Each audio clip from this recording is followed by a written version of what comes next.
Bonjour à tous. Hi everyone. My name is Marie Fertin. I'm the Chief of Custom Solution and Process Development in VIVEbiotech. Today, I would like to take the chance of talking about our capabilities in terms of manufacturing for lentiviral vector with new pseudotypes.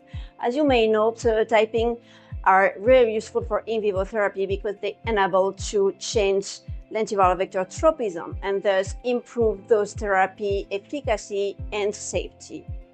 In VIVEbiotech, we are very well positioned in this field with already 12 programs in vivo, 2 of them already in the clinic. But pseudotyping can also be very useful for ex-vivo therapy, improving the transduction efficiency. In VIVEbiotech, it is more than science. We want to enable our partner to reach more advanced clinical phase and they're having a better impact on patients' lives.